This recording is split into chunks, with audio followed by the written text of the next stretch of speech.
کہنے لگا 11-12 سال کا نوجوان آیا مجھے توبہ کرا گیا. تو کہا جناب آپ کو کیسے ملا؟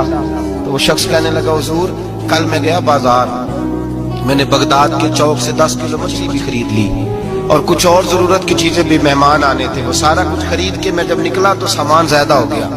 چوک میں مزدور بیٹھے ہوتے تھے, میں نے کہا بھئی میرے ساتھ فلاں محلے تک سامان پہنچانا ہے. وہ بچہ کہنے لگا چچا اگر میں چلوں تو, میں نے اس کو ایڈریس وغیرہ بتلایا تو 3 دینار مزدوری طے ہو گئی سامان گھر پہنچانے کی. کہتے میرے ساتھ وہ نکلا اور جب رستہ طے کرنے لگا تو رستے میں گرمی بڑی سخت تھی, ظہر کا وقت تھا. ذرا ہم نے چند قدم اٹھائے, 2-4 گلیاں گزرے تھے کہ اذان ظہر کی آواز آنے لگی. تو کہتے ہیں بڑی منت کے انداز میں, بڑی گزارش کے انداز میں میری طرف دیکھا, عمر چھوٹی سی ہے. کہنے لگا چچا اگر اجازت مل جائے تو میں ظہر کی نماز پڑھ لوں. کہتے ہیں میں ایک جگہ پھٹے پہ بیٹھ گیا اور گپے کرنے لگا, سامان وہاں رکھا, میں نے کہا پڑھ لے نماز. کہتے ہیں بچہ نماز پڑھنے چلا گیا, باقی لوگ دیر سے آئے, وہ نماز پڑھ کے جلدی آ گیا. میں نے کہا بیٹے تو جلدی آ گیا ہے؟ کہنے لگا اس لیے جلدی آیا ہوں کہ آپ یہ نہ سمجھے یہ کام چور ہے, میں نے نفل چھوڑ دیے ہیں, فارغ ہو کے پڑھ لوں گا. کہتے ہیں سامان اٹھایا, رستے میں گرمی شدت کی تھی, اس کا پسینہ بہنے لگا.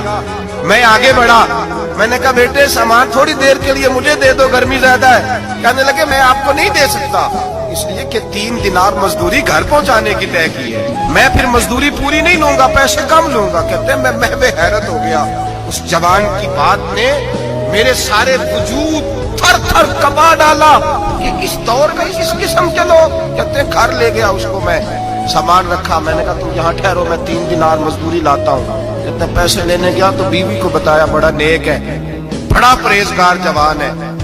کہنے لگی روٹی پکی ہوئی ہے, اسے کہو دوپہر کا کھانا کھا لے. کہتے ہیں میں باہر گیا, 3 دینار تھمائے, میں نے کہا بیٹے ایک بات مانو گے؟ کہتے ہیں 3 دینار دے کے کہنے لگا اب تو آپ مالک ہو گئے, میں نے نمک کھا لیا ہے, اب تو ہر بات مانوں گا. اصلہ نال جنے کی کریے نسلہ تاک نہیں بھول دے, میں اب ہر بات مانوں گا.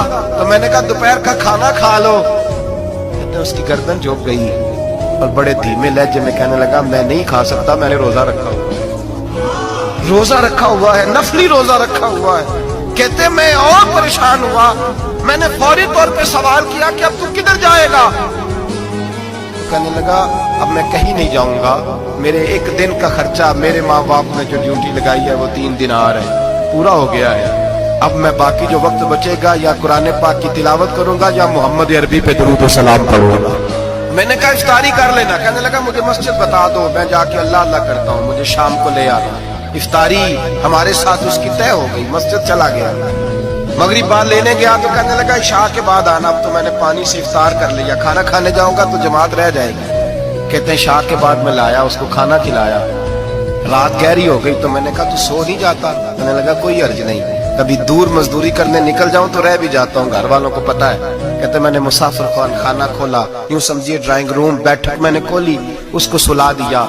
میں اور میری بیوی اپنی معذور بیٹی کو روٹی دینے گئے اور ہم نے جا کے اس کو کھانا کھلایا جو ٹانگوں سے معذور تھی, اور ساتھ کہا کہ بیٹی آج بڑا پرہیزگار جوان ہمارا مہمان ہے, آج چڑھتی جوانی اور تقوی کی روشنی اس کے چہرے سے چمکتی ہے, کیا بات ہے, بڑے ہی اچھے گھرانے کا تربیت یافتہ ہے. کہتے ہیں بچی کو کھانا کھلا کے لوٹے, اپنے کمرے میں سو گئے, بیٹی اپنے کمرے میں لیٹ گئی. ترس گئے تھے کہ بیٹی قدموں پہ چلے. تہجد کا وقت ہوا تو دروازے پہ دستک ہوئی, بڑی بے چینی کے ساتھ اٹھے میاں بیوی, کون ہے؟ بیٹی کی آواز آئی, ابا جی دروازہ جلدی کھولیں. کہتے ہیں کلیجے پھٹنے لگے, ذہن بکھرنے لگے, سوچے ہیں کہ وہ 2-1 منٹ ہمارے اوپر پہاڑ بننے لگے. دروازہ کھولا تو وہ بیٹی جس کے لیے ترس گئے تھے کبھی چلے گی, وہ اپنی ٹانگوں پہ کھڑی ہے, کبھی دوڑ کے ادھر جاتی, کبھی دوڑ کے ادھر آتی. کہتے ہیں میں تڑپ گیا. بیوی بھی رونے لگی, بیٹے یہ کیا ہوا؟